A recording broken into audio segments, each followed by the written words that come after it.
yang dibukakan mata hatinya melihat alam gaib, apakah itu lebih baik daripada orang yang dibukakan mata hatinya melihat aib dirinya sendiri? Ternyata Ibnu Athaillah, beliau mengatakan yang baik itu, yang afdal, yang sempurna adalah orang yang dibimbing Allah untuk membuka aibnya sendiri di hadapan Allah Subhanahu wa Ta'ala. Jadi orang sakti bisa baca isi hati bukanlah orang hebat. Orang hebat adalah orang yang bisa melihat kekurangan dirinya, sebelum melihat kekurangan orang lain. Kalau kita sibuk dengan kekurangan diri, sempat nggak baca aib orang lain? Nggak sempat. Maka tukang kritik, ya mikir-mikir lagi, ya mikir-mikir lagi mau ngeritik orang. Kritik diri kita dulu. Jangan-jangan kita nggak pantas mengkritik. Kita lebih pantas mengkritik diri kita sendiri.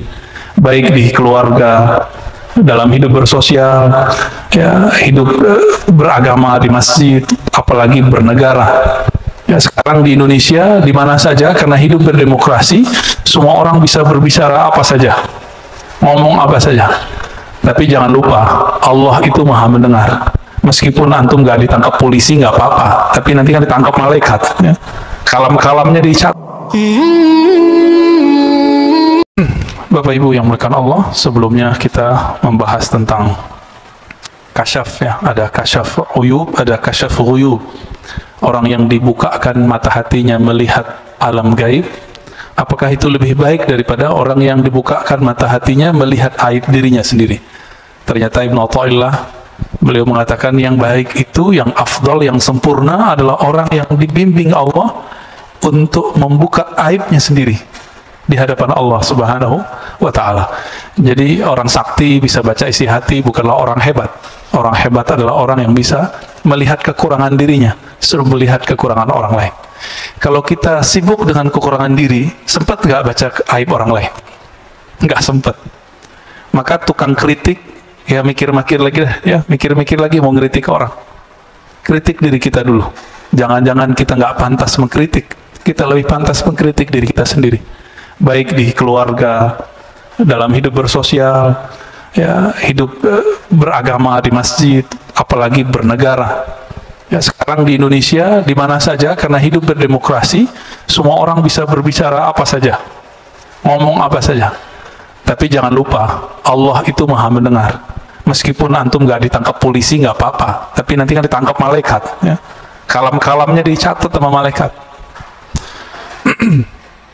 Dan negeri kita termasuk negeri paling bebas untuk berbicara. Meskipun beberapa orang memframing negeri kita ini udah komunis, enggak, ya. Itu jualan politik tahun-tahun lalu. Negeri kita diktator, lebih diktator Saudi lah, ya. Lebih diktator Turki, Pak. Yang antum puji-puji setiap hari presidennya, itu ada yang mengkritik langsung dihabisin oleh presiden Turki. Kelompok Gulen, tahu Gulen ya? Fatwa Gulen itu mencoba mengekspos korupsi. Menurut mereka ini temuan korupsi. Setelah 3 bulan itu temuan itu hilang dari situs mereka. Habis itu terjadi pergerakan, kita nggak tahu siapa yang berbuat. Terjadilah pemberontakan. 2.000 orang berontak, yang ditangkap lebih dari 20.000. Coba kalau orang-orang begitu ada di Indonesia, dibiarin aja, Pak. Orang-orang kayak Gulen ada di Indonesia, dibiarkan. Ya. Apalagi di Saudi. Di Saudi, boro-boro orang buat pengajian. Ngaji hikam begini dilarang. Ngaji hikam kita dilarang, Pak, sekarang. Gak usah ngaji hikam. Buat pengajian selain di tempat yang resmi, itu dilarang. Maka bersyukur hidup di negeri kita ini. Jangan ngeluh tuh tiap hari, dapat berita-berita jelek mulu. Coba baca berita baiknya. Belum lagi kita kan merasakan. Kita kan merasakan setiap hari kita bergerak bebas. Yang penting jangan menghujat simbol-simbol kenegaraan aja. Ya. Di Saudi, imam Masjidil Haram ada yang memfatwakan boleh mendengarkan musik. Langsung ditangkap, langsung dipecat, Pak. Langsung dipecat dari imam Masjidil Haram. Di sini paling cuma dibuli-buli aja. Ya, jadi meskipun negeri kita nggak bagus-bagus amat, tapi ini sudah sangat bagus ya, untuk kebebasan. Mana ada di dunia, Pak, orang bertarung presiden, calon presiden, sekarang jadi menterinya. Ada nggak di dunia? Baru di Indonesia ada. Di Amerika aja nggak ada, ya. Di Inggris aja nggak pernah terjadi, ya, nggak pernah terjadi. Nah, ini anugerah buat negeri kita, orang-orang kita orangnya legowo, ya. Cuma orang-orang yang kemarin sudah kecuci otaknya itu belum bisa legowo sampai hari ini, masih punya barisan sakit hati. Nah, saya berharap coba deh, ya, dibenerin kolbunya, jangan dengerin berita yang jelek terus, ya. Dan salah satu hal yang kita syukur tapi juga nggak pantas kita bersyukur. Kita bersyukur tenang, ya, nggak ada terjadi seperti yang terjadi pada saudara kita Palestina. Tapi nggak pantas kita bersyukur di saat saudara kita sedang susah. Maka jika ada kelebihan, berbagilah untuk mereka, ya. Namun berbaginya jangan serampangan. Berbagilah dengan cara yang taqi, cara yang hati-hati. Bagaimana, ya, kalau kita donasi pada kelompok yang amanah dan kompeten. Jangan asal donasi. Nanti kejadian seperti beberapa tahun lalu, dikirimnya ke teroris, ya. Kita tahunya di Palestina itu yang berperang Hamas sama Israel. Enggak begitu ceritanya, ya, ceritanya banyak yang nggak diungkap, ya. Kalau kita ceritain bisa panjang, Pak. Cuma kita sudah ke framing Hamas, Zionis, gitu kan. Tapi kalau Bapak bisa melihat berita-berita berbahasa Arab, berbahasa Inggris, bahasa Perancis, itu nanti kelihatan bahwa ada kelompok Yahudi disebut bahasa Arabnya al-Yahud al-Usuli. Kalau bahasa kita mungkin Yahudi ortodok, Yahudi kolot, atau Yahudi yang syar'i versi mereka. Itu demo hampir setiap hari, Pak, kemarin. Mendemo Zionis. Jadi Yahudi ini beda dengan Israel, Zionis. Jadi Zionism bahasa Arabnya Sahyuniyah, itu Zionis, itu beda apa dengan Yahudi secara umum.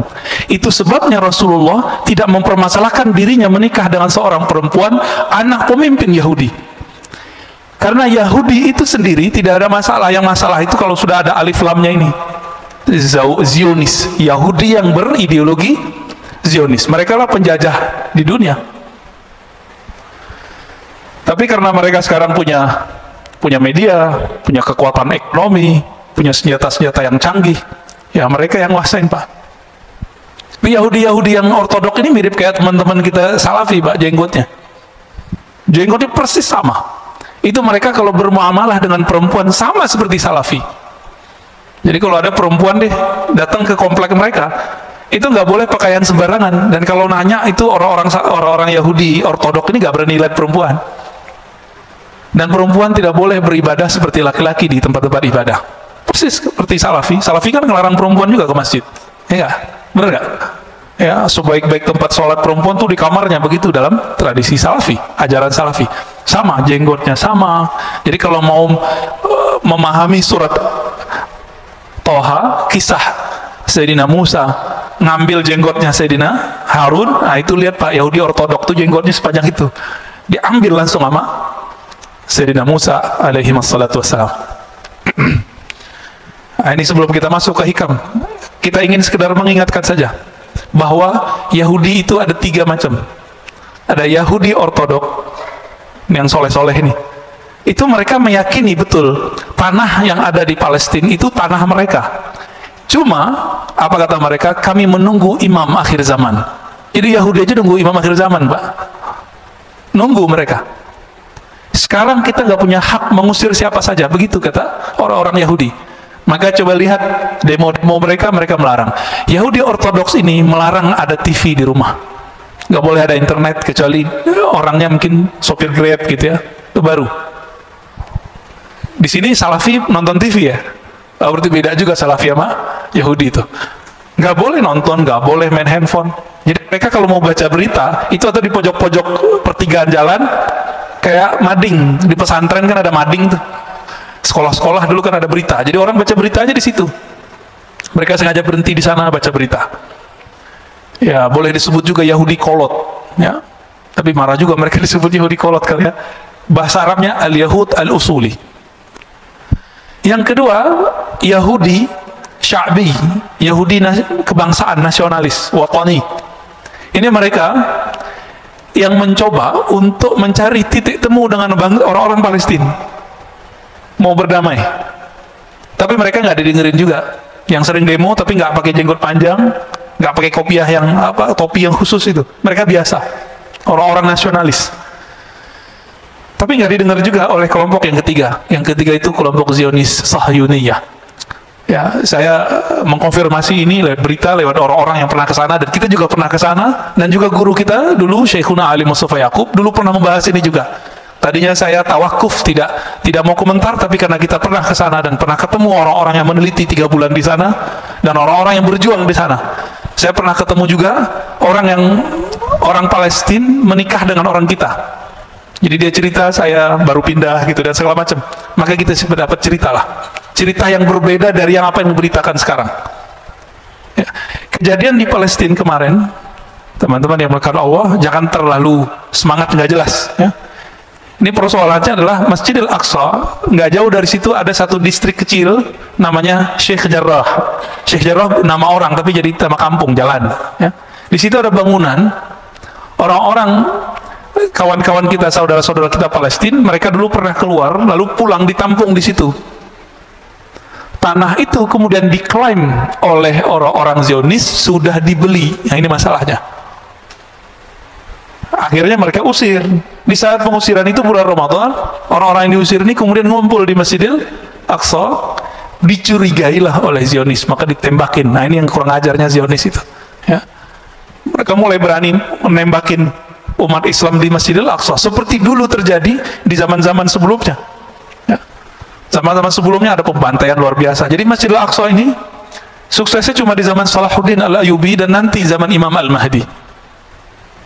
Jadi mau sampai kapan saja, kalau Imam Al-Mahdinya belum keluar, ini versi kita loh, ya? Bukan versi Yahudi, itu nggak akan bisa direbut, Pak. Tapi insya Allah waktunya sudah dekat. Dekatnya kapan? Wallahu a'lam. Ya, kita nggak mau menakar-nakar tahun yang tidak jelas tahunnya. Kita serahkan kepada Allah Subhanahu wa Ta'ala. Maka jangan asal donasi yang pasti. Bapak yang pernah masuk ke Israel diperiksa berapa kali?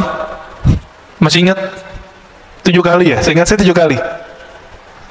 Itu mau bawa barang gimana? Nggak mungkin.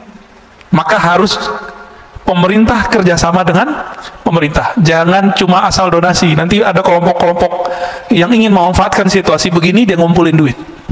Ini Pak, hati-hati ya. Orang udah ketemu duit, malaikatnya jadi setan ya. Orang suci jadi hilang sucinya. Udah ketemu fulus. Ya. Baik, Bapak Saudara makan Allah. Saya lupa di bulan lalu terakhirnya apa ya. Tapi kita baca aja bagian yang ini setelah bagian yang kasyaf ya. Aslu kulli ma'siyatin wa ghaflatin wa syahwatin ar-ridha 'anil nafs. Sebelumnya mari kita baca surah Al-Fatihah. Semoga Allah membuka hati kita dan membantu kawan-kawan kita yang sakit, yang sedang berjuang dimanapun mereka berada. Al-Fatihah. A'udzubillahi minasyaitonir rajim. Bismillahirrahmanirrahim. Ya kana ya nasiina sarta.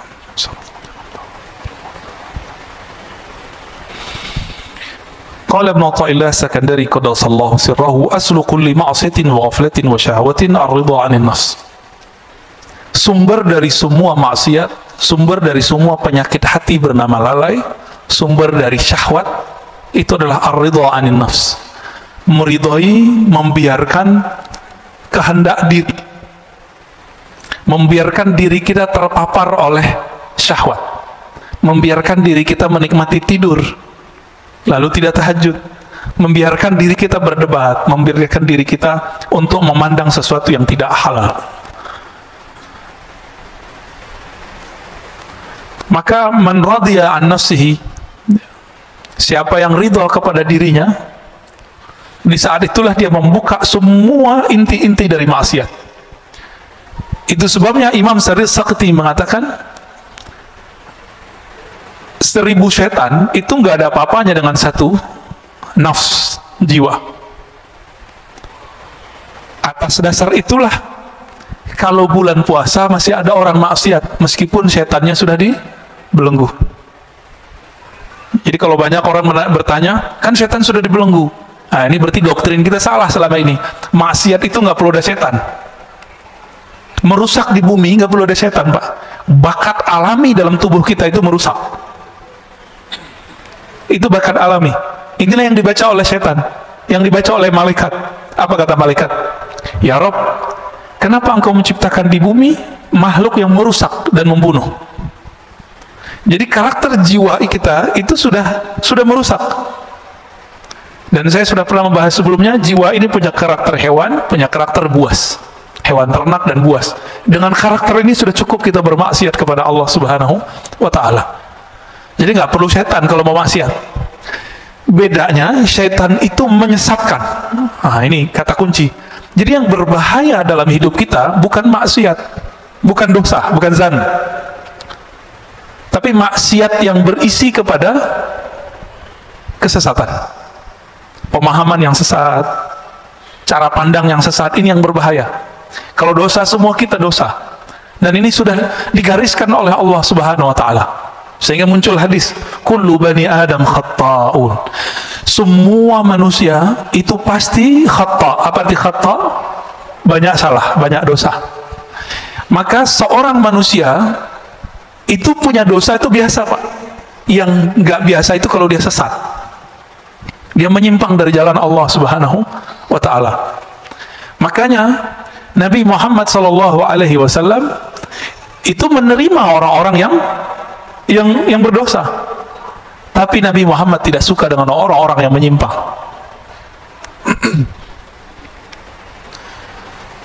Dan dibalik, kalau maksiat, taat, ya, kemudian syahwat itu dimulai dari kita ridho kepada diri, lalu sebaliknya, pokok dari ketaatan, pokok dari kesadaran dan kehormatan itu adamur ridha minka anha. Kamu tidak membiarkannya, kamu tidak meridhoinya. Kalau sepertiga malam terakhir jam 3, maunya badan tidur atau sujud, Pak? Tidur, ya. Kita biarin begitu. Ini namanya asal kulli maksiat. Maksiat mulainya dari situ. Kita biarin, kita manjain jiwa. Terlalu memanjakan nafs jiwa, ini awal dari semua maksiat. Ya. Oleh karena itu, Imam Ibnu Athaillah As-Sakandari memberikan karakter seorang mursyid. Mursyid itu bukan orang yang hebat. Mursyid itu man la yarda an nafsih. Begitu di kitabnya. Li antas haba jahidan la yarda an nafsih. Kamu berguru, bersahabat dengan seseorang yang tidak meridhoi dirinya, nafsnya, jiwanya, itu lebih baik daripada kamu berguru kepada orang yang meridhoi nafsnya, jiwanya. Maka kalau mau cari guru, carilah guru yang tidak membiarkan dirinya terpapar oleh nafs, jiwa kita. Kah orang yang alim tapi dia mengikuti hawa nafsunya, masih disebut alim nggak? Enggak. Wa ayu jahlin li jahilin la yarda an nafsih. Sekarang kita masuk ke, ada satu istilah di dalam qalbu namanya basirah. Basirah itu kalau yang kita pakai sekarang namanya basar. Sifat melihat, kemampuan memandang, memandangnya dengan fisik. Ada yang memandang dengan batin, disebut dengan al-basirah. Coba kita baca teksnya. Syu'aul basiratu yushhiduka qurbahu minka. Pancaran atau terangnya basirah mata hatimu, yushhiduka qurbahu mink, akan membuat engkau menyaksikan bahwa dia dekat kepadamu. Apa itu syu'aul basirah? Ilmu. Jadi boleh diartikan, ilmumu mengenai Allah akan membuat kamu sadar bahwa Allah itu dekat. Udah ngerasa Allah dekat belum? Kalau nggak diingetin, nggak ya? Kenapa kita masih suka bertawassul? Karena kita merasa jauh kepada Allah. Kalau kita merasa dekat kepada Allah, itu nggak perlu tawassul, Pak. Jadi apa rahasia tawassul sebenarnya? Karena kita nggak punya kesadaran itu. Jadi ada di Inggris dua kelompok. Jadi kelompok Sufi Asy'ariyah, Sufi terus akidahnya Ahlussunnah Asy'ariyah, didebat oleh kelompok Salafi Wahabi. Pakai ayat, wa idza sa'alaka 'ibadi anni fa inni qarib. Kata si Wahabi nih, Sufi, kalian tolol, kira-kira begitu. Allah akan dekat, ini ayatnya. Ini ayatnya, jika hambaku bertanya mengenaiku, maka katakan dia dekat. Ngapain kamu tawassul-tawassulan segala? Apa jawaban dari seorang, ini kelompok perempuan Pak, perempuan tapi berdebat dan canggih sekali ya, bikin kita jatuh cinta lah dengan dalil-dalil mereka. Apa kata si perempuan ini yang Ahlus Sunnah, yang Sufi? Betul, Allah itu qarib, tapi apakah engkau merasakan dekat kepadanya? Bengong juga si perempuan ya, yang Wahabinya. Semua kita tahu Allah itu dekat, tapi kesadaran merasakan Allah dekat itu biasanya orang berguru dulu. Nah, berguru itu bagian dari tawasul sebenarnya. Maka tawasul yang begini nggak masalah. Tawasul yang tidak boleh itu nyembah yang ditawasulin. Dan saya yakin tidak ada umat Islam yang menyembah kubur ya. Nggak ada. Dulu waktu saya bertanya persoalan ini kepada Syekh Bari Sayyid Al-Laham, itu belum marahnya bukan main. Karena beliau marah, saya kena ainnya Pak. Sakit 2 bulan. Jadi teringat terus, matanya itu kayak nyala. Apa kata beliau? La ara fid dunya ahadan minal muslimin yasjud li ghairillah illa fil hin, gitu ngomongnya. Saya tidak melihat di muka bumi seorang muslim pernah sujud, pernah meminta kepada selain Allah, kecuali di India ada orang sujud ke kubur. Itu bukan orang muslim murni, udah nyampur-nyampur kali agamanya. Ya. Jadi ini orang-orang Salafi Wahabi ini terlalu suuzon. Imamnya sendiri sekarang namanya Saleh Fauzan, kita orangnya masih hidup dan kitabnya diajarkan di pesantren-pesantren modern. Ini yang kita singgung sebelumnya. Bulan puasa kan saya nggak bahas Pak, nggak mau polemik. Ini udah selesai puasa, kita mau polemik lagi nih ya. Nggak ada efek sama sekali sama mereka, mereka malah tambah marah diingetin. Itu pengkhianatan terhadap pendiri-pendiri pesantren modern ini. Mereka kan Ahlus Sunnah semua. Ketika kemudian mereka berubah, kitabnya dirubah, ajaran akidah yang diajarkan ke santri-santri berubah. Yang diajarkan kitab Tauhid Syekh Saleh Fauzan, yang menyebut Sufi sebagai ubadul kubur, yang menyebut orang-orang Ahlus Sunnah sebagai orang-orang yang sesat. Ahlus Sunnah Asy'ariyah disebut sesat Pak. Ini mohon maaf ya. Kita belajar sifat 20, Allah wujud qidam baqa. Ini rata-rata belajar itu kan? Benar nggak? Itu dianggap sesat oleh si pengarang kitab, dan kitab itu diajarkan di pesantren-pesantren modern. Ridho nggak Pak? Maka saya mengajak kiai-kiai yang emang antum diberikan kecerdasan oleh Allah, apa susahnya ganti kitab? Kitab banyak di dunia, ganti. Hati-hati, ini tanggung jawab dunia akhirat. Oh Ustadz, ini kitab cuma untuk perbandingan. Santri kita cuma, emang santri sebelum dia kuliah udah bisa membandingkan, paling cuma 1-2. Anak kuliah aja banyak yang gak paham kok.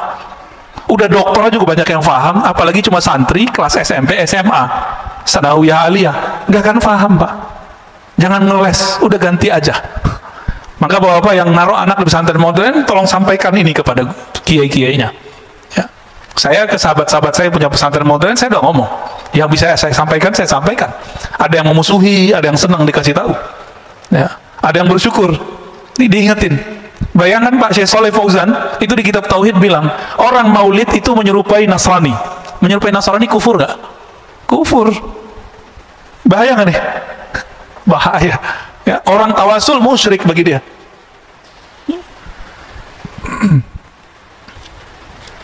Baik. Wa ainul basirati tushhiduka adamak. Jadi ada pancaran ilmu mata hati. Jadi mata hati kalau sudah dapat ilmu, kita sadar Allah dekat. Tapi pancaran ini belum tentu membuat seseorang bisa memandang. Jika basirahnya sudah bisa merasakan memandang, tushhiduka adamak, maka ketika engkau mulai membuka mata hatimu, kata beliau, tushhiduka adamak, kamu akan merasakan bahwa dirimu itu tidak ada dibandingkan wujudnya. Jadi kita ini kalau nggak diwujudkan Allah, ada nggak? Nggak ada. Itu sebabnya seseorang yang faham bab ini, dia kalau berzikir la ilaha illallah, makna yang muncul adalah la fa'ila illallah. Apa artinya? Tiada yang berbuat kecuali Allah. Yang berbuat ke dalam diri kita, yang berbuat kepada anak, istri, keluarga, teman, negara kita, bahkan yang terjadi sekarang di Palestina, yang terjadi sekarang di Saudi, di negeri kita, itu nggak akan terjadi kecuali Allah yang pada hakikatnya menggerakkannya. Pandemi sekarang, izin Allah atau bukan? Izin Allah. Ridho nggak? Ridho ya. Pak Mirwan kemarin sakit ya. Kenapa? Kena COVID. Waduh, kena COVID juga. Kalau mas sebelah dibilang munafik Pak. Ya, orang COVID disebut munafik. Saya di WA oleh seseorang, dia bilang, si Anu meninggal kena COVID, dia munafik. Allahu Akbar. Saya doain dia kena COVID. Ya, biar tahu rasa. Ini COVID kalau tidak datang ke orang, dia nggak nanya dulu, ente munafik nggak? Nanya nggak dia? Dia nggak nanya, Pak. Kena aja. Dari dulu di masa sahabat Rasulullah sudah banyak sahabat-sahabat yang kena virus. Disebut ta'un. Bukan berarti mereka ini munafik, tapi setiap sahabat merasa dirinya munafik. Tuh, sahabat Nabi merasa munafik, masa antum merasa suci? Maka kalau dituduh orang munafik, katakan betul saya munafik. Ini yang sering saya sebut ya, dalam Sahih Imam Muslim disebutkan bahwa Al-Hasan Al-Basri berkata, para sahabat dulu tidak ada satupun yang menganggap dirinya ala imani Jibril. Imannya itu setinggi imannya Jibril. Nggak ada. Maka dia khawatir dirinya terjebak kemunafikan setiap saat. Ini bagian dari meridhoi diri sendiri. Ada penyakit yang berbahaya, ujub fil ujub. Ujub dalam keujuban, ujub dalam keikhlasan. Apalagi itu ujub. Ujub artinya kagum kepada diri sendiri. Bapak mohon maaf ya, yang setiap malamnya bisa tahajud, bisa qiyamul lail kemarin, itu sedikit di kolbunya ada merasa kagum. Wah, keren juga nih, gitu ya. Bisa tahajud setiap malam. Itu ujub, Pak, namanya. Ujub dalam ketaatan. Ujub dalam keikhlasan. Itu bisa merasa ikhlas. Merasa ada berjuang. Dan ini bisa menghinggapi orang-orang yang berilmu dan beramal. Baik beramal pribadi atau amal sosial. Termasuk ngurus masjid, ini bisa ujub, hati-hati pengurus. Kalau terbesit di hati, kalau bukan karena saya nggak jadi, itu ujub tuh dah. Dan ini wajib diistighfarkan dan ditobatkan. Tobatnya tobat batin, batinnya yang ditobatkan. Astagfirullah, ya Allah, aku minta ampun dari dosa ujub. Ini lebih susah bersihinnya daripada dosa maksiat. Dosa mata jelalatan itu gampang, Pak, pakai subhanallah 100 kali hapus. Tapi kalau yang ini bertambah amal, dia bertambah ujub. Maka sebelum beramal, bersihkan dulu itu dengan istighfar dan tobat. Oleh karena itu, guru-guru kita mengajarkan salat tobat setiap hari. Dibidahin lagi sama teman kita. Salat tobat itu dikiaskan kepada orang yang masuk Islam salat. Itu salat tobat sebenarnya. Ya. Jadi kalau sudah terbuka mata hati, lalu bisa memandang, yang dipandang di alam semesta bukan fisiknya. Yang terlihat adalah campur tangan Allah Subhanahu wa Ta'ala. Negeri kita ini kalau bukan didoakan oleh para aulia, para wali-wali Allah, ini sudah chaos dari kemarin, Pak. Coba bayangkan ya, pertarungan 01-02 kemarin itu dahsyat sekali. Udah hampir bentrok ini umat. Sama-sama umat. Satu bawa nama umat, satu bawa nama umat, sama-sama umat. Udah hampir habis kita ini. Tapi karena doa-doa mereka, ini negeri masih bertahan. Alhamdulillah. Bahkan orang-orang yang bertarungnya sekarang bergabung. Ini kalau nggak doa mereka, nggak akan aman, Pak. Nggak akan aman. Malaysia sempat kisruh juga masalah Perdana Menteri, ya. Kita doakan jangan sampai negara-negara jiran kita kena juga, ya. Ke atas sedikit, Patani udah lama kena musibah ini. Atas lagi Myanmar, sudah chaos, Pak. Ya. Ketutup sama berita-berita yang lain. Mereka hancur sehancur-hancurnya sekarang. Alhamdulillah negeri kita masih bertuhan lah mereka. Ya. Saudi nunggu waktunya aja. Perang saudara nanti mereka itu. Karena saudara udah ngantem saudaranya. Yang tersisa cuma itu. Yaman sudah hancur, Pak. Benar nggak udah hancur? Ada Houthi di situ, perang sama Saudi. Tiap hari. Paling Abu Dhabi kerja sama Israel, kan repot juga, Pak. Ya. Membingungkan. Qatar yang bantuin teroris waktu di Suriah kan banyak. Kelompok-kelompok di Qatar, mungkin bukan governmentnya yang bekerja, tapi kelompok-kelompok yang ada di situ. Bahkan teman memfatwakan bunuh temannya. Syekh Yusuf Al-Qaradawi memfatwakan bunuh ulama-ulama yang pro kepada pemerintahan yang di Suriah. Sampai begitu. Sampai guru saya Syekh Taufik Al-Buti habis kehilangan ayahnya, datang ke UI, Pak, waktu itu UI Salemba yang pasca sarjana kajian Timur Tengah. Kok ada mahasiswa nanya tega, Syekh, ente pro Asad atau anti Asad? Kok tega nanya begitu? Orang lagi berkabung. beliau itu orangnya lembut. Itu kalau bahas apa bisa nangis. Bahas bab sholat istisqa nangis. Kita udah bahas tasawuf aja nggak nangis-nangis. Bahas zikir aja nggak nangis-nangis. Beliau bahas fikih nangis, Pak. Saya nggak pernah ngeliat beliau marah. Itu sekali saya ngeliat beliau marah. Syekh Taufik bin Muhammad Sa'id Ramadan Al-Buti. Ada yang nanya begitu. Apa jawaban beliau? La uayyidu bashar wa la uayyidu fulana, innama uayyidu ra'iyati ummati al-islamiyah. Saya nggak pro siapa-siapa, saya cuma pro kedamaian umatku, rakyatku. Gitu aja Pak jawabannya. Dan suaranya meninggi. Tega gitu ada orang nanya begitu sama dia, ya. Udah hancur Pak sekarang. Apa gorengannya? Ini hati-hati, Indonesia hampir berhasil nih. Anti Syiah, Syiah kafir. Ini ada Pak ya, mohon maaf. Jadi setiap gerakan yang mengatakan Syiah kafir itu berasal dari kelompok Wahabi. Dan Wahabi ini, kata Muhammad bin Salman, ini produknya Amerika. Mereka sendiri yang ngomong. Karena untuk menghancurkan orang-orang yang berbeda dengan Wahabi itu, cukup bilang aja mereka sesat, kafir. Dan ini sudah terjadi Pak. Bashar Assad itu dikafirkan. Padahal Bashar Assad itu istrinya Sunni, menteri-menterinya Sunni, tapi dia lahir di komunitas salah satu Syiah namanya Alawiyah, bukan Alawiyah yang habaib, ya. Ini beda. Meyakini salah satu ajaran namanya reinkarnasi, tapi beliaunya sudah enggak. Nah, ini gorengannya gitu di sana. Berhasil di Suriah, berhasil di Irak, berhasil. Mau dicobain di Indonesia. Saya termasuk pengkritik Syiah, tapi saya tidak mengkafirkan semua Syiah. Kita bisa adu kitab Pak, ya. Yang kafir itu namanya Syiah Gulat. Apa arti Syiah Gulat? Syiah ekstrim. Syiah ekstrim ini kelompok Qailaniyah, ya, Sabaiyah. Ini saya konfirmasi kepada orang-orang yang juga Syiah, mereka juga mengkafirkan kelompok itu. Kenapa? Mereka menyembah selain Allah.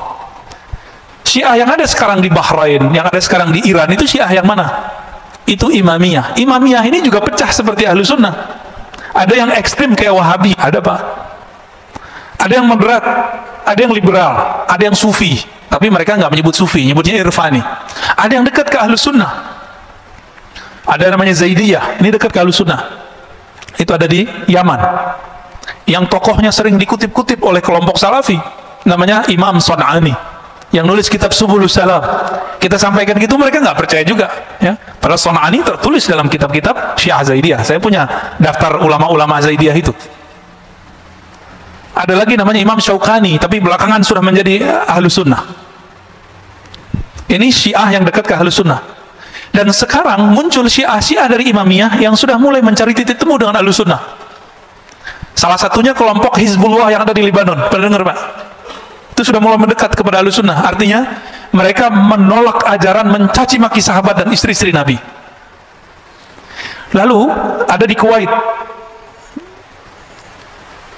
siapa namanya? Yasir Audah, ya. Tapi Yasir Audah yang Syiah ini menolak. Sorbannya gede, warnanya putih. Lalu ada yang dari kalangan Al-Marja' ad-Dini namanya. Marja' ad-Dini itu di sana mujtahid.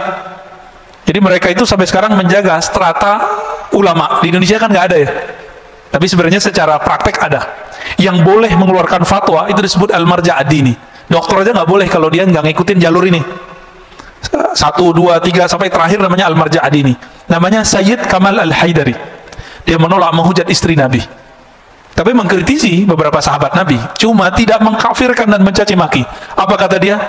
Jika Syiah itu melaknat dan mencaci maki, mengutuk, maka itu bukan Syiah yang saya anut. Ini namanya Sayyid Kamal Al-Haidari.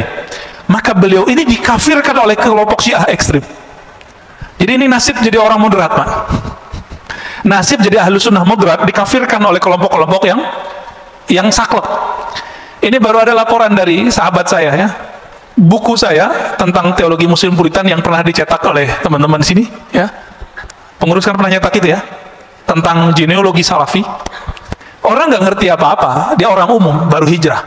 Itu baca buku saya, itu langsung bilang, oh ini buku liberal. Lu liberal dari mana? Yang nulis orang ngaji hadis kok. Kajiannya itu kan kajian berdasarkan ilmu hadis juga dan ilmu akidah. Jadi bagi dia yang nggak sama dia disebut liberal. Yang paling lucu sahabat saya, Ustadz Salman Al-Farisi yang punya pesantren. Antum pernah ke sana ya? Ya ada saya lihat videonya di sana tuh. yang buat pesantren madrasah hadis Al-Fajr ya, Ruhama Al-Fajr, pesantren agraria dahsyat itu, pesantren planner. Ustadz Salman, saya tanya kemarin, Ustadz, antum dituduh Syiah ya karena ngisi di Rasul. Oh, bukan itu sebabnya. Saya, kata beliau, dulu diminta oleh satu komunitas mengisi kajian mengenai sahabat Nabi. Karena yang ada itu anak-anak muda, yang paling cocok sama anak muda siapa? Cucunya Nabi siapa? Hasan dan Husain. Orang-orang Wahabi paling benci sama orang yang membahas Hasan dan Husain. Dianggap Syiah. Nah, itulah mulai ceritanya.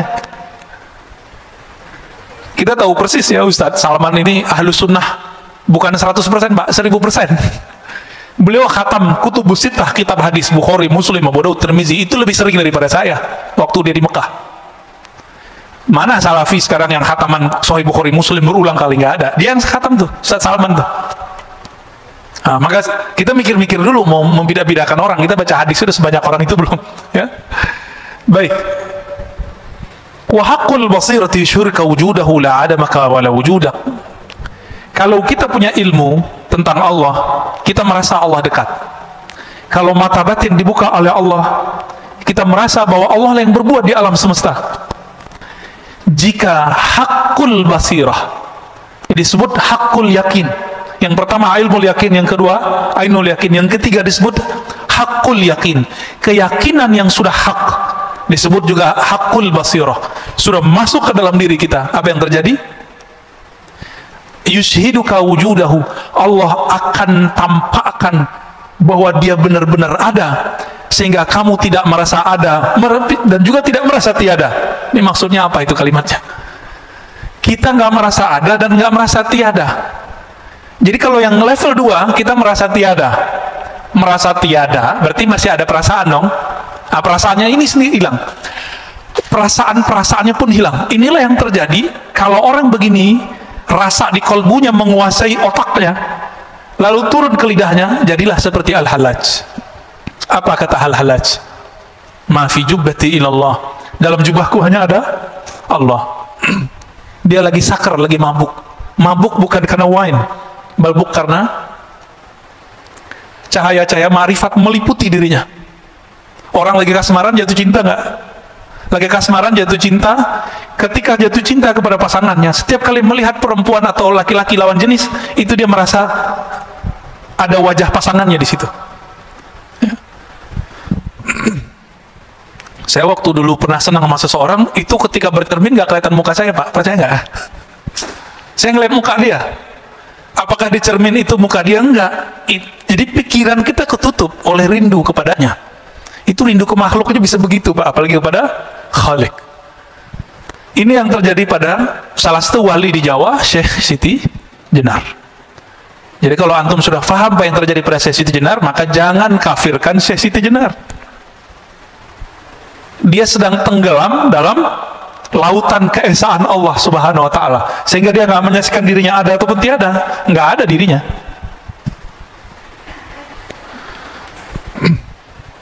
Ini juga yang terjadi pada Imam Abu Yazid. Abu Yazid ini lagi zikir subhanallah, subhanallah, berubah, Pak.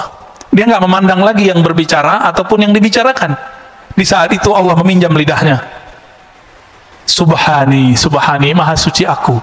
Itu bukan Abu Yazid yang maha suci, tapi Allah meminjam lisan Abu Yazid. Namun ada ulama yang ketat, dia menghindari itu terjadi pada dirinya. Itu lebih sempurna, yaitu Al-Qutub Ar-Rabbani Sultanul Aulia Sayyidi Syekh Abdul Qadir Al-Jilani. Itu dia nolak kejadian-kejadian begitu. Jadi dia bisa memfilter dirinya. Makanya kesempurnaan kewalian beliau lebih tinggi dari semua wali-wali yang ada di dunia selain sahabat-sahabat Rasulullah, ya. Disebutlah beliau Sultanul Aulia, rajanya para wali. Rajanya para wali. Dan itu dikabarkan bahkan beliau masih belum lahir. Udah lahir, masih remaja, dikabarkan oleh gurunya Yusuf Al-Ahmadani. Ya. Itu dikabarkan, ya. Karena Allah wala syai'a ma'ah. Allah itu ada, wala syai'a ma'ah. Tidak ada sesuatu pun bersamanya. Wa huwal an ala ma alaikan. Dia sekarang, dia dulu sama. Dia dulu sendiri atau bersama? Dia dulu di atas aras atau nggak ada aras? Nggak ada aras. Maka dia dulu dan sekarang sama. Oleh karena itu perdebatan mengenai Allah bertempat di aras, Allah di arah tinggi, arah atas, itu nggak ada manfaatnya sebenarnya. Sebenarnya loh ya. Cuma karena orang awam sudah terjebak mengatakan Allah di atas, maka muncullah pembahasan, benarkah Allah bertempat? Kalau paham nih ini hadis, ini kan hadis Sahih Bukhari, kan Allah wala syai'a ma'ah. Ini pertanyaan disampaikan oleh Abu Musa al-Asy'ari dan teman-temannya orang-orang Yaman. Abu Musa al-Asy'ari, sahabat Rasulullah dari Yaman, yang Nabi mengatakan al-iman Yamaniyah, al-hikmah Yamaniyah. Iman itu dari Yaman, hikmah dari Yaman. Maka Islam Indonesia berutang kepada orang Yaman, karena yang banyak mengislamkan kita adalah Hadarim, orang-orang Hadramaut dari Yaman. Ya, jazahumullah khairan katsira. Semoga Allah membalasi mereka dengan kebaikan. Di Jakarta ada yang tidak mau terkenal di masa hidupnya, sezaman dengan jidnya Habib Jindan, jidnya yang paling atas itu. Habib Jindan yang senior Pak, itu punya teman namanya Al-Habib Ali Al-Yamani. Orang taunya cuma Syekh Ali Al-Yamani, nggak mau terkenal. Dekat dengan Habib Hussein, luar Batang. Saya sampai sekarang belum pernah Pak ziarah ke luar Batang itu. Ya. Itu ada Syekh Ali Al-Yamani, datang dari Yaman ke sini, bawa Thariqat Qadiriyah dan Thariqat Alawiyah. Ya, nggak dikenal orang, tapi Habib Jindan dikenal sama beliau. Itu kalau gak habaib bisa dicek Pak ceritanya. Siapa nama syekhnya? Syekh Ali Al-Yamani. Nanti cari ya. Namanya Syekh Ali Al-Yamani, yang suka ziarah-ziarah ke sana. Syekh Ali Al-Yamani Penjaringan. Ini kelompok habaib juga. Ya, keturunan-keturunan dari Yaman juga. Dulu orang Yaman, Abu Musa al-Asy'ari dan keluarga klannya datang kepada Nabi ngaji. Apa pertanyaannya? Kaifa kana Rabbuna? Wahai Rasulullah, Allah dulu gimana sih? Gitu. Sebelum alam ini tercipta, Allah dulu gimana? Apa jawaban Nabi? Kana Allah, dipakai hadis ini. Kana Allah wala syai'a ma'ah. Allah ada dulu di masa yang qadim. Allah ada dan tidak ada aras, tidak ada langit, tidak ada bumi, tidak ada malaikat, tidak ada Ahmad, tidak ada Muhammad, hanya Allahu Ahad. Itu dia. Itulah makna kul huwallahu ahad. Rahasia kul huwallah di situ, Al-Ikhlas. Allah senang disebut sendiri. Allah senang disebut esa. Kita kalau punya jasa kan nggak pengen disebut jasa orang lain bersama jasa kita. Yang boleh begitu cuma Allah, yang boleh narsis itu cuma Allah. Jadi yang maha narsis itu cuma Allah, yang maha ego cuma Allah. Kita nggak boleh ego, kita nggak boleh narsis. Kalau Allah dulu dan Allah sekarang sama, perlu nggak debat Allah bertempat? Sebenarnya nih, nggak perlu ya. Perlu nggak mengatakan Allah di langit? Lalu bagaimana dengan hadis seorang budak perempuan yang mengatakan Allah di langit? Imam Ibnu Hajar mengatakan perempuan ini kecerdasannya tidak sempurna. Saya ngomong begini Pak dituduh Syiah. Cuma karena mengatakan fakta itu. Yang ngomong bukan saya kok, yang ngomong Imam Ibnu Hajar. Apakah Ibnu Hajar seorang Syiah? Kan enggak, Imam Ahlussunnah. Kalau Ibnu Hajar itu Syiah, maka semua kita Syiah. Ibnu Hajar ini yang mensyarah, yang menjelaskan Sahih Bukhari dan paling bagus. Kalau penjelas Sahih Bukhari ini dituduh Syiah, kira-kira kita gimana Pak? Oh, kita lebih sesat dari beliau lah. Ya. Dan orang-orang yang berzikir dengan zikir-zikir setan, wujudku wujud Allah, zatku zat Allah, sifatku sifat Allah, ini orang kurang ajar kepada Allah. Ya. Yang benar wujudku tidak ada, yang ada cuma wujud Allah pada hakikatnya. Ini orang berzikir-zikirnya apa? Wujudku wujud Allah. Kasus ini dulu terjadi di Aceh, kampung Pak Mirwan ini. Terjadi kasus kelompok namanya kelompok Wujudiyah. Dulu imamnya namanya Hamzah Al-Fansuri. Itu dari keturunan juga sebenarnya, thariqatnya Qadiriyah. Beliau ini punya murid pengikut namanya Syamsuddin As-Samatrani. Mereka itu emang pengamal zikir dan sampai mengalami ekstase dan mengatakan wujud kami tidak ada, yang hanya ada wujud Allah.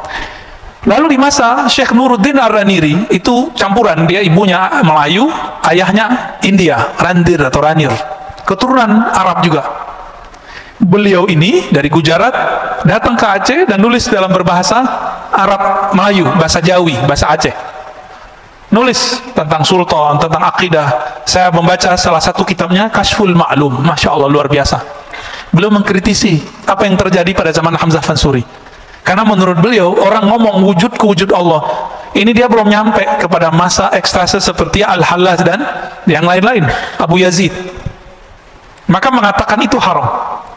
Jadi Bapak Saudara Allah, kapan seseorang boleh mengatakan wujudku tidak ada yang ada wujud Allah? Dia kalau sudah sampai di hakul yakin. Tapi kalau kayak kita ini, kita kan baru sampai di hakul ilmu yakin, teori bertuhan. Ilmunya dalil, mana dalilnya? Orang seperti ini haram mengatakan tidak ada wujud kecuali wujud Allah. Sisa ajaran ini dipakai oleh Kartosuwiryo. Dia ajarkan ke santri-santrinya waktu berjuang. Santri-santrinya yang sekarang zikirnya begitu, padahal makomnya belum nyampe. Sekarang kan masih ada tuh NII, DII.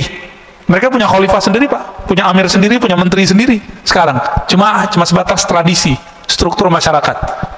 Saya dengar salah satu murid yang ngomong, la ilaha illallah la wujuda illallah, la mawjuda illallah, tiada yang wujud kecuali Allah. Ini kan gawat. Itu nggak boleh dilafazkan kecuali sudah nyampe. Ya, jadi kalau sudah merasakan bahwa kita ini ada karena diadakan Allah, berarti baru ilmu yang pertama. Belum boleh ngomong wujud saya wujud Allah. Kalau yang kedua, yang berbuat hanya Allah. Yang ketiga, tiada wujud dan tiada juga ketiadaan itu kecuali hanya Allah Subhanahu wa Ta'ala. Semoga pusing. Udah syuruk, Pak, kali mau ada yang ditanya, mau diskusikan, silakan.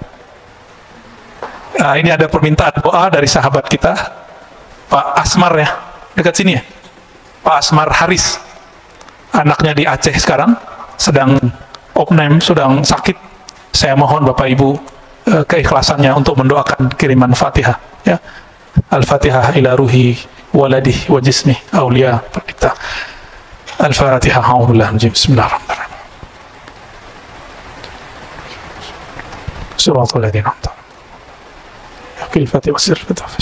Amin. Ya, terima kasih. Assalamualaikum warahmatullahi wabarakatuh. Assalamualaikum. Memahami apa yang Ustaz sampaikan tadi ya cukup memusingkan, betul, cukup pusing.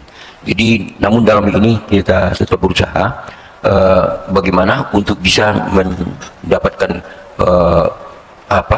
pemahaman yang lebih jelas untuk lebih mendekatkan diri kita kepada Allah. So tadi dikatakan ada ilmu, kemudian ada di amal, kemudian yang paling tinggi itu adalah hakul yakin. Ini adalah yang melihatnya basiroh. Jadi bagaimana kita untuk bisa mewujudkan basiroh ini dalam diri? Apakah basiroh itu bisa diwujudkan di dalam diri kita untuk bisa meningkatkan pendekatan kita kepada Allah Subhanahu wa Ta'ala? Bagaimana? Ya, itu sebentar. Terima kasih. Assalamualaikum warahmatullahi wabarakatuh. Assalamualaikum warahmatullahi wabarakatuh. Caranya dengan riyadhah dan mujahadah, Pak. Apa arti riyadhah? Mengulang-ulang zikir yang diberikan guru, lalu mujahadah bersungguh-sungguh, dan yang ketiga ma'rifah, berma'rifat, berilmu. Dan yang paling cepat itu yang nomor 3, paling cepat. Maka kajian-kajian ma'rifatullah mestinya sekarang sudah nggak jadi aib lagi. Sudah nggak malu-malu lagi orang ngaji ma'rifatullah. Nah, kajian kitab ini, kitab Al-Hikam, adalah salah satu mengarah ke sana, mengarah ke ilmu ma'rifatullah, mengenal Allah Subhanahu wa Ta'ala. Jadi bicarakan Allah aja, bicarakan Allah, hubungan kita dengan Allah, masalah kita dengan Allah, itu Pak, nanti muncul sendiri itu. Tapi karena ngajinya cuma sekali sebulan, susah Pak. Saya nggak minta jadwal lagi Pak ya, udah nggak ada jadwal lagi, udah cukup udah 2 kali ya. Udah ada risalah Kusyairiyah, udah ada hikam, itu udah cukup ya. Bahkan kalau perlu sekali juga nggak apa-apa ya. Kalau saya ngaji 2 kali seminggu, ngaji ma'rifatullah, belum lagi kita buat kajian sendiri di ribat, itu bisa 3 kali, bisa 4 kali Pak. Ma'rifatullah itu melahirkan rindu kepada Allah Subhanahu wa Ta'ala. Kalau ada rindu, masa sekali seminggu doang, sekali sebulan doang? Nggak mungkin. Bisa maunya tiap hari kita ngomongin Allah. Itulah yang terjadi nanti pada ahli surga, ketika mereka sudah bosan dengan nikmat seksual, udah bosan dengan nikmat makan dan minum, nikmat main-main, nge-game. Di sono kita terbang langsung Pak. Semua yang ada di game-gamenya antum tuh ya itu nanti ada semua tuh. Enggak, ada semua nanti di sono. Yang dibayangkan orang bisa pindah-pindah planet, nanti di sono bisa semua. Nanti orang bosan, ada kejenuhan yang nggak tahan. Makanya Allah muliakan ahlul firdaus. Orang firdaus ini karena mereka menjaga ma'rifatullahnya pagi dan sore. Dia zikir pagi, zikir sore. subuh, maghrib. Itu dia tunggu dan dia merindukan. Setiap kali kita merindukan Allah, sebanyak itulah nanti kita merindukannya dan diberikan ru'yatullah nanti di surga. Jadi siapa yang Allah perlihatkan dirinya nanti di surga? Itu orang-orang yang setiap mau subuh dia rindu ke masjid, mau ketemu Allah di masjid. Allah bukan di masjid. Ini cuma media aja. Mau maghrib dia datang. Maka Ibnu Umar mengatakan, kami sahabat Rasulullah nggak ada tuh datang ke masjid udah azan, nggak ada. Kami datang dan rindu kepada Allah, rindu kepada Rasulullah. Kami berduyun-duyun masuk masjid, macet tuh Pak. Kalau zaman sekarang udah macet duluan tuh. Sebelum maghrib itu udah ramai masjid. Sebelum subuh udah ramai masjid. Mereka dulu begitu sahabat Rasulullah. Maka Allah kasih rahasia mereka ini dan sampai zaman sekarang. Siapa yang menjaga dua waktu ini, Allah akan memperlihatkan dirinya melepas semua kerinduan ahli surga Firdaus 2 kali sehari, semalam, pagi, sore. Tapi sehari semalamnya sama dengan 1000 tahun dunia. Pagi sampai sore 500 tahun, sore sampai malam 500 tahun. Gimana nasib orang yang cuma minta bidadari 72 terus bunuh orang? Itu waras gak sih Pak, Ibu? Waras nggak? Saya mau dapat nikmat bidadari 72 terus saya ngebom orang, itu waras nggak sih? Maka saya mau mengetuk pintu hati siapapun yang berjuang fisabilillah, yang pakai hati nurani dong. Kan Allah suruh pakai akal yang sehat, kan Allah perintah afala ta'qilun. Maka memakai akal adalah memakai Quran, memakai qalbu adalah memakai spiritnya Quran. Bukan cuma pakai dalil-dalil tertulis saja. Dalil tertulisnya begitu, prakteknya kayak tadi 72 bidadari mah dikit. Semasa di dunia Sayyidina Daud punya gundik 1000 Pak, pelayan cantik-cantik semua itu 1000, dan seluruh dunia, bukan cuma wilayah Arab, Israel, Romawi, Persia, enggak, seluruh dunia dia punya. Begitu juga Nabi Sulaiman, seluruh dunia dia punya. Kaisar di Cina punya pelayan gundiknya 5000, nggak sempat megang kali ya, kubur meninggal. Dan di sana nggak perlu pakai obat kuat Pak, semua minuman surga itu obat kuat, nggak perlu di sana. Nah, kita mau dapat syahwat fasilitas surga atau mau ketemu yang punya surga? Kalau mau ketemu yang punya surga wajib belajar ma'rifatullah, wajib belajar ma'rifatullah. Bapak sholat 1000 rakaat nggak akan ketemu kalau nggak kenal Allah. Makanya dari awal kita sudah sering katakan lebih afdal ngaji apa sholat sunat? Ngaji. Ngomong begini, ngomong tentang Allah, itu Allah lebih suka Pak daripada sholatnya nggak khusyuk. Antum nih sholat sekarang, kita lagi ngaji, pasti pikirannya kemana-mana. Atau merasa diri, wah ustadz nih nggak benar nih, orang udah syuruk masih aja gitu ya. Semoga nggak begitu Pak ya. Tapi saya yakin bertengkar tuh di pikirannya. Mau ngaji pas sholat sunat, mau ngaji pas sholat sunat, mending ngaji aja dulu. Tapi Bapak yang mungkin mau buru-buru silakan. Mungkin mau kerja, Sabtu mau kerja apa Pak? Dikerjain kali ya. Jadi ngomongin begini nih, ngomongin sifat Allah, ngomongin surga Allah, ngomongin tentang Allah, itu Allah lebih suka daripada kita baca Quran berlapis-lapis tapi nggak ngerti. Tapi kalau Bapak ngerti kok bahasa Quran, di situ banyak sifat Allah, Allah juga suka. Jadi kapan baca Quran jadi mulia? Kalau saya baca Quran dan saya ngerti di situ sifat-sifat Allah. Saya mau tanya nih, kita senang nggak dibicarain kebaikannya sama orang? Kita, narsis ini pancaran dari narsisnya Allah. Makanya Allah mengatakan al-kibriya'u ridai, kesombongan itu, keujuban itu milikku semua, bukan milik kalian. Maka yang boleh sombong cuma Allah. Sombong artinya merasa besar. Lalu kita bicarakan kebesarannya, makanya Allah suka sama orang-orang begitu, daripada sujud pikirannya kemana-mana. Ya, ini yang dikatakan oleh Imam Syafi'i, ya, diriwayatkan juga oleh Imam Ibnu Majah. Orang bicara ilmu tentang Allah, satu bab saja, itu lebih utama daripada sholat 1000 rakaat. Lebih utama Pak. Tapi jangan karena ngaji terus ninggalin sholat, gak bener juga ya. Kita udah bersama Allah, gak perlu sholat. Kan ada yang ngomong begitu, ngapain sholat, Allah udah dalam diri. Ini sombong lagi nih orang ya. Sombong lagi nih orang. Jadi caranya yang ketiga tuh paling Pak, di umur kita sekarang yang paling cepat ma'rifat, berma'rifat. Karena kalau ngikutin Syabdul Qadir kuat nggak Pak? Nggak tidur 20 tahun. Nggak tidur malam hari, siang aja tidurnya Qailullah. Kuat nggak? Ini aja udah ubanan Pak ya. Nggak mungkin kita nggak kuat ngikutin Abu Hurairah tiap malam 12.000. Kita nggak kuat kayak Zainal Abidin setiap hari 1000 rakaat. Makanya namanya Zainal Abidin, namanya Ali bin Husain bin Ali. gelarnya Zainal Abidin. Ini ada Habib Zainal Abidin ya. Ya. Habib Ali juga kali namanya. Itu nggak kuat Pak kita. Ada yang sholawat di sini 1000, itu udah gempor ya. Paling-paling cuma sholawat habis sholat, kayaknya udah soleh banget gitu ya. Paling-paling zikir pagi sore, enggak. Mereka kekasih Allah, kasih Rasulullah, sholawatnya bahkan setiap nafasnya. Beda sama kita. Kita nggak kuat ngikutin itu Pak. Abu Yazid Al-Bustami, di zaman yang dulu masjid itu susah, salah satu amalannya adalah sholat di masjid, jalan kaki. Ini Masya Allah, masjid kita ini dekat nggak ke komplek? Pakai mobil Pak, belagu. Ya? Sombong amat itu. Tapi nggak sombong lah ya, barangkali mobil tenang juga dibawa ke masjid. Modus, ngeles ya. Abu Yazid amalannya apa Pak? 1000 masjid di zamannya dia kunjungi jalan kaki. Ingat-ingat di masa kecil dulu, Bapak punya masjid di kampung, itu cuma satu kecamatan, satu masjid. Saya masih ingat masa kecil saya begitu. Bapak saya cerita tuh, masjid kita cuma sholat di masjid ini. Satu kecamatan Pak sholat di situ, jalan kaki. Bayangkan ini 1000 masjid. Abu Yazid Al-Bustami. Beliau jadi wali, hampir gagal jadi wali karena ngeludah dari masjid. Udah di masjid Pak, nggak berani Abu Yazid itu selonjoran kakinya. Ini lagi Jumatan, kakinya selonjoran ya. Nggak punya adab ya. Tapi kalau ada orang kiri kanan kita begitu, kita nggak punya hak marah Pak. Gurunya yang boleh marah ya, kecuali kita mau nasihatin. Lagi pengajian, ini banyak Pak yang pengajian sama saya yang alirannya beda sama kita. Itu kalau nanya kakinya dinaikin satu, terus satunya, oh Ustaz, ya gitu kayak nanyanya gitu. Ngetes, awalnya ngetes, habis ngetes baru bersila baik-baik ya. Karena yang dia tes ternyata singa. Dicabik-cabik ya. Dia ngetes dalil, kita habisin dalilnya. Itu terjadi ya. Diingetin, disindir dalam khutbah, oh malah tambah selonjor kakinya ya.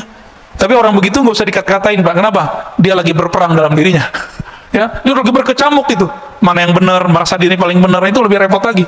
Maka kita beruntung nih, alhamdulillah dari tadi nggak ada yang selonjoran ya. Kalau mau kayak gitu Pak, kayak Mas itu tuh, kakinya dinaikin terus kita begitu. Nah itu sunnah, coba praktekin rezeki, bisa nggak? Bukan, nah gitu tuh. Kayak gitu Pak. Jadi kalau pegel Jumatan kayak gitu Pak, jangan selonjoran, nggak sopan. Lagi pengajian kita pegel nih, kesemutan, duduk begitu. Itu duduknya hampir 80% sahabat begitu duduknya. Jadi karena mereka lama ketemu Nabi. Cuma di negeri kita punya tradisi lain karena orang keraton. Ini agak berat. Kita duduk begitu udah nggak sopan. Tapi di masjid insya Allah aman lah ya. Ya silakan kalau mau duduk begitu.